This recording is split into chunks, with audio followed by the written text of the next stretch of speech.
সদস্য জনাব মোহাম্মদ আব্দুর রাজ্জাক টাঙ্গাইল 1-কে তার বক্তব্য রাখার আহ্বান জানাচ্ছি। আপনার সময় 8 মিনিট।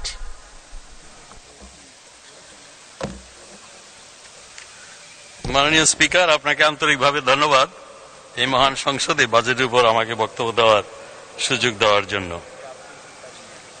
আমি শুরুতেই গভীর শ্রদ্ধা নিবেদন করছি সর্বকালের সর্বশ্রেষ্ঠ বাঙালি, বাংলাদেশের মুক্তিযুদ্ধের মহানায়ক, জাতির পিতা বঙ্গবন্ধু শেখ মুজিবুর রহমানের তার প্রতি, এবং ৭৫-এর 15ই আগস্ট কালো রাত্রিতে জাতির পিতা বঙ্গবন্ধু সহ তার পরিবারের বেগম ফজিলাতুন্নেছা মুজিব সহ যারা শহীদ হয়েছিলেন, শাহাদত বরণ করেছিলেন, তাদের আত্মার মাগফিরাত কামনা করছি।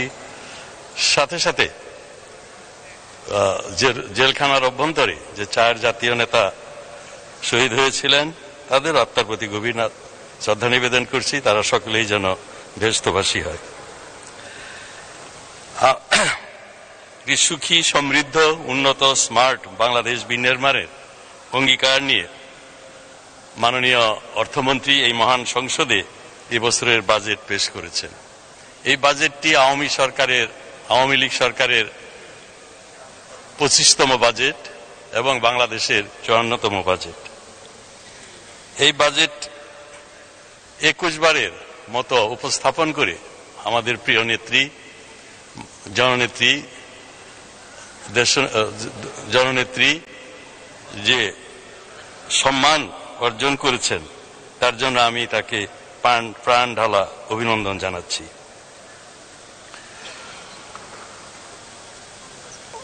দেশ জাতি হিসাবে আমাদের অগ্রযাত্রায় প্রতি বছরে বাজেট এক একটি মাইল ফলক, এক একটি অধ্যায়, উন্নয়নের নতুন অধ্যায়।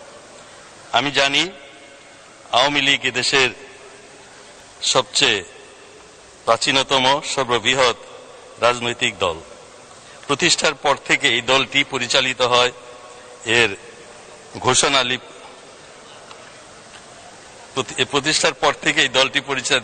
ঘোষণা লিপিবদ্ধ লক্ষ্য উদ্দেশ্য আলোকে এবং গঠনতন্ত্রের বিধানময়। এর ব্যত্যয় প্রতিষ্ঠার পর থেকে হয়নি। পাকিস্তান আমল থেকে নির্বাচনের অনুকূল পরিবেশ না থাকা অথবা নির্বাচন সুষ্ঠু সুন্দর হবে না এই অজুহাতে কোনোদিন নির্বাচন বয়কট করে নাই। দুঃখজনকভাবে বাংলাদেশে এমন একটি কালচার হয়েছে, কিছু কিছু রাজনৈতিক দল নির্বাচন বর্জন করে গণতন্ত্রের প্রতি হুমকি শুরু হয়ে দাঁড়িয়েছে।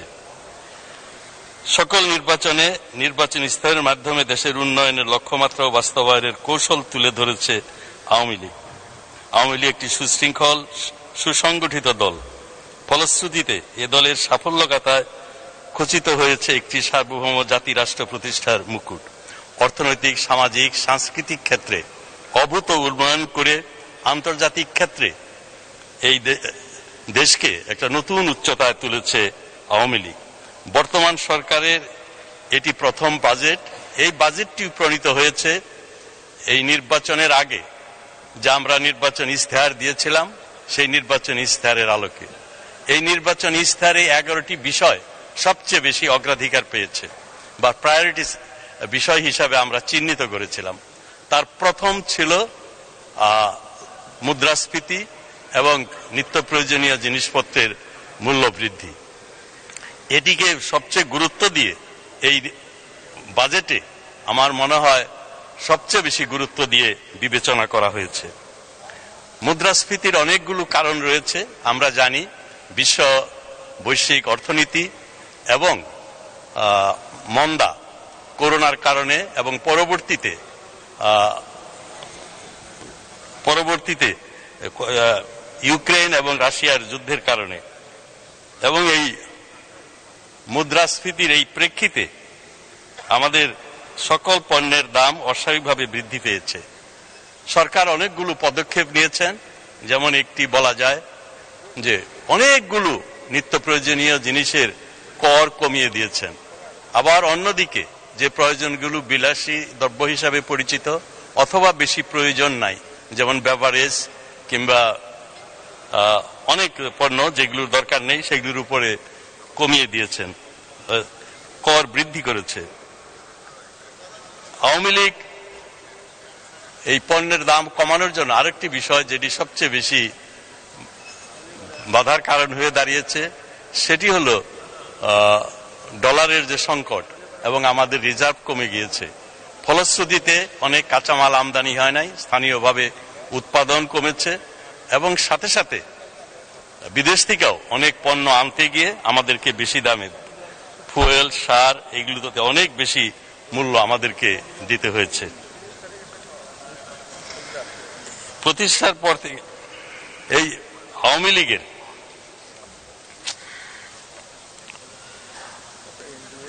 এবং দ্রব্যমূল্য কমানোর জন্য এই বাজেটটি করা হয়েছে সংকোচনমূলক এবং বাজেটটি করা হয়েছে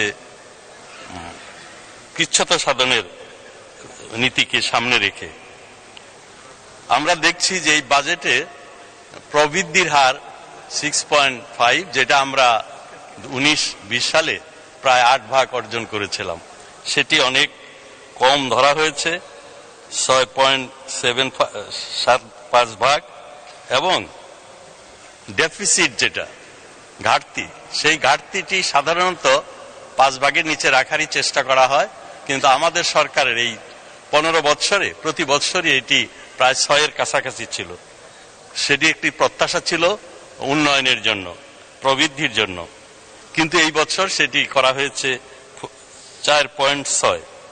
এবং এটি এই বাজেটে যাতে কম খরচ হয়, টাকার সার্কুলেশন কম হয়, সেই বিষয়টি দেখা হয়েছে। আরেকটি বিষয় আমাদের বাজেটে ধরা হয়েছে সেটি হলো ঋণ কিভাবে দেওয়া হবে।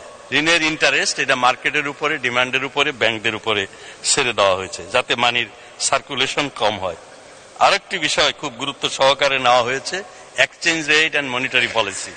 এক্সচেঞ্জ রেট অ্যান্ড মনিটারি পলিসিতে নতুন সিস্টেমে যাওয়া হয়েছে, ক্রলিং পেগ বলা হয়েছে, আমি অতটা বেশি জানি না ক্রলিং পেগ, তবে এইটুকু আমি জেনেছি যে বাজারের এবং ডিমান্ডের উপর ভিত্তি করে যাতে করে আমরা মানি লন্ডারিং বন্ধ করতে পারি, আমরা যাতে করে হুন্ডি মাধ্যমে যে টাকা আসে, রিমিটেন্স আসে, সেটি বন্ধ করা যায়, সেটিকে বিবেচনায় নিয়ে এটি করা হয়েছে।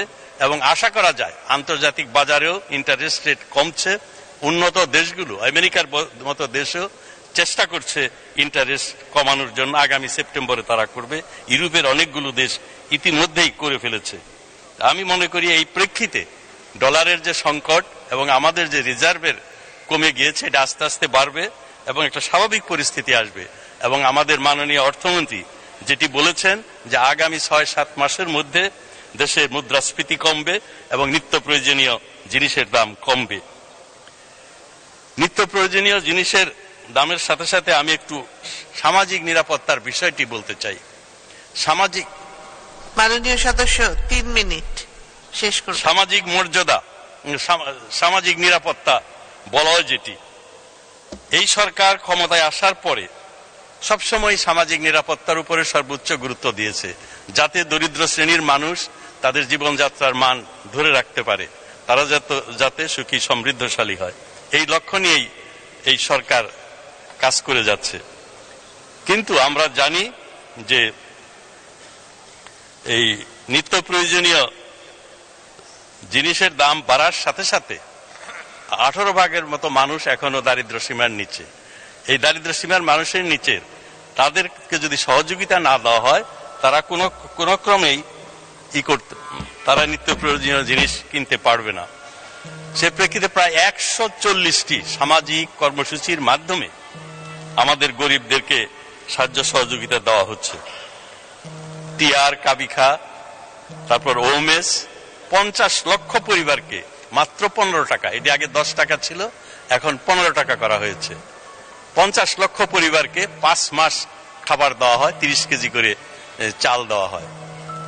এই সামাজিক খাতে আমরা জানি ধন নয় প্রাণ নয় এতটুকু বাসা।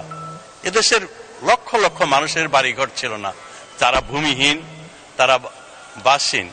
এই লক্ষ লক্ষ মানুষের ঘরবাড়ি, এটা যে কত গুরুত্বপূর্ণ একটা আশ্রয়স্থল, এটি বিবেচনা করে মাননীয় প্রধানমন্ত্রী এখন পর্যন্ত 8,41,000 এবং আর গৃহ ঋণের মাধ্যমে 5 লক্ষ। তার ফলশ্রুতিতে আমরা দেখেছি 21টি জেলায় 350টিরও বেশি উপজেলায় কেউ আর গৃহহীন নাই। আমরা জানি দেশে অনেক মানুষ যাদের মাথা গোছার ঠাঁই ছিল না, মুক্ত আকাশ ছিল তাদের ঠিকানা। সেই মানুষগুলো আজকে ভূমি পেয়েছে, নিজের ভূমিতে ঘর করার সুযোগ পেয়েছে। সামাজিক খাতে এই বছর 10,000 কোটি টাকা বেড়েছে। 1,26,000 কোটি টাকা ছিল, সেটি বেড়ে 1,36,000 কোটি টাকা হয়েছে। কিন্তু বেসটা দেখতে হবে, 8-9 সালে এটি ছিল মাত্র 22,000 কোটি টাকা। বিএনপির ওই এবং সামরিক বাহিনীর সাহায্যপুষ্ট সরকারের সেই 22,000 কোটি থেকে এটা হয়েছে 1,36,000 কোটি টাকা এবং বেড়েছে প্রায় 50 গুণ। আর টোটাল বাজেটের এটি 4 ভাগ ছিল এই সামাজিক নিরাপত্তা খাতে, এটি এখন হয়েছে 16 ভাগেরও বেশি। জিডিপির 2.52 2.52 ভাগ। কাজে সামাজিক খাতেও এই সরকার অনেকগুলো উদ্যোগ নিয়েছে। আমি কৃষিমন্ত্রী ছিলাম, মাননীয় স্পিকার আমাকে যদি একটু সময় দেন আমি কৃষির উপরে দুই একটি কথা বলবো। মাননীয় সদস্য, সময় খুব সংকট, আপনাকে আমি আর 2 মিনিট সময় দেব, আপনি শেষ করবেন। মাননীয় স্পিকার, বাংলাদেশে কৃষি ক্ষেত্রে অভূতপূর্ব অর্জন, সাফল্য হয়েছে। এটি সম্ভব হয়েছে মাননীয় প্রধানমন্ত্রীর কৃষকদের প্রতি দরদ, কৃষির প্রতি দরদের জন্যই। এই সরকার ক্ষমতায় এসে 1996 সালে কৃষিতে সাবসিডি দেওয়া শুরু করে। আমাদের যারা ডোনার্স এবং আমাদের যারা ডেভেলপমেন্ট পার্টনার্স, বিশেষ করে multilateral donor, world bank, IMF, তারা সবসময় সাবসিডির বিপক্ষে। মাননীয় প্রধানমন্ত্রী বলেছিলেন বাংলাদেশে সাবসিডি এটা কোনো সাবসিডি না, এটা ইনভেস্টমেন্ট। আমরা যদি ইনভেস্ট করি তাহলে এর থেকে রিটার্ন আসবে। এবং উনি ইনভেস্টমেন্ট করেছেন এবং 2009 সালে 9,000 কোটি টাকা তিনি সাবসিডি হিসাবে রেখেছিলেন এবং এটি অব্যাহতভাবে ফার্টিলাইজারের উপরে তিনি দিয়ে যাচ্ছেন। 90 টাকার সার উনি 25 টাকায় বাংলাদেশে দিয়েছেন। 60 টাকার পটাশিয়াম উনি বাংলাদেশে কৃষকদেরকে 15 টাকায় দিয়েছেন। ফলশ্রুতিতে গ্রাম বাংলায় 60 থেকে 70 ভাগ মানুষ বাস করে, যাদের জীবিকা কৃষির উপরে নির্ভরশীল, কোনো না কোনো ভাবে তারা কৃষির উপরে নির্ভর করে। এই যে সাবসিডি 9,000 কোটি টাকা করে তিনি অব্যাহতভাবে দিয়েছেন, সেটি এই সাধারণ মানুষ পেয়েছে এবং মধ্যম শ্রেণীর মানুষ পেয়েছে, কৃষকরা পেয়েছে, যারা কঠোর পরিশ্রম করে, হাড়ভাঙ্গা পরিশ্রম করে। এবার গত বছর দিয়েছেন 17,000 কোটি টাকা। এই বছর 17,000 কোটি টাকার চেয়ে কিছু সাবসিডি কম রয়েছে, কিন্তু গত বছর যেমন মধ্যমেয়াদে এটা 8,000 কোটি টাকা বাড়ানো হয়েছিল। যদি প্রয়োজন হয় আমি মনে করি মাননীয় প্রধানমন্ত্রী অবশ্যই আবার 8,000 কোটি টাকা বাড়াবেন। ফলশ্রুতিতে আজকে খাদ্যে আমরা দানা জাতীয় খাদ্যে স্বয়ং সম্পূর্ণ। স্বাধীনতার পরে 1,10,00,000 টন খাদ্য উৎপাদন হতো, এখন গম, ভুট্টা এবং চাল মিলে প্রায় 5 কোটি টন খাদ্যশস্য আমরা উৎপাদন করছি। ধন্যবাদ মাননীয় সদস্য।